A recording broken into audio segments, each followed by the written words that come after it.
Now, eye health is important and shouldn't be taken lightly, especially in diabetic patients. Joining us at the studio to discuss eye care for diabetic patients is Dr. Elisa Bertran, consultant ophthalmologist in Barraquer Eye Hospital. Thank you for joining us. Marhaba. Pleasure. So tell us, what is diabetes retinopathy, if I said it right, and how can it be avoided? Diabetic retinopathy is a complication of diabetes caused by high blood sugar levels damaging the back of the eye, the retina, or in Arabic known shabakia. The retina is a light-sensitive tissue in the back of the eye that converts the light into electrical signs that are traveled to the brain so allow us to see. It's full of tiny blood vessels that carries nutrients and oxygen, which makes the retina to work. However, high blood sugar levels can damage these blood vessels, making them weak, so they can leak or bleed, decreasing your vision. Wow. Okay. Now, is there a certain level above which diabetes will affect the eye, or is it age-related? It's not age-related. Usually are genetic conditions that are going with you that can make that your pancreas and your body cannot control the sugar levels, so they ended up damaging your vision if they are not well controlled.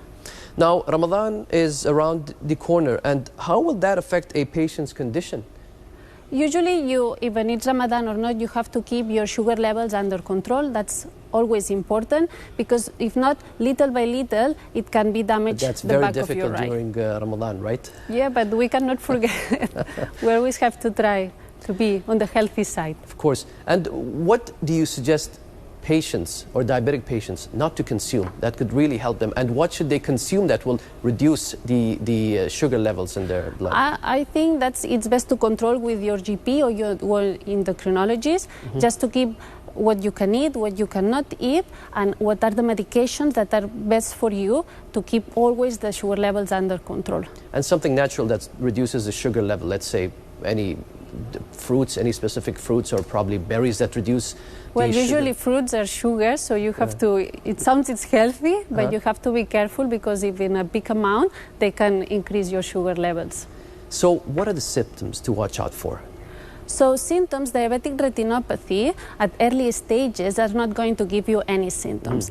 However, if it's more advanced, then yes, you can notice the symptoms, and mainly this is decrease of vision. Even it can be sudden or progressive. And does it blur your vision? Is that what it does, or does it? Blurs your vision, but as I say to you, it's when it's in a very end stage. Okay.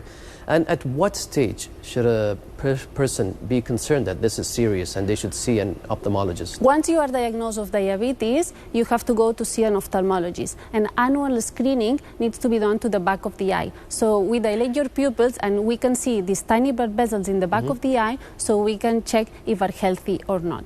If these blood vessels are fine or minimal changes, nothing needs to be done. Just keep controlling your sugar levels. However, if we detect any lesions that can put your vision at risk, then we will offer you treatment. And this treatment, it can be laser, injections of medication inside of the eye, or even in very advanced cases, a surgery to remove the blood from inside of your eye.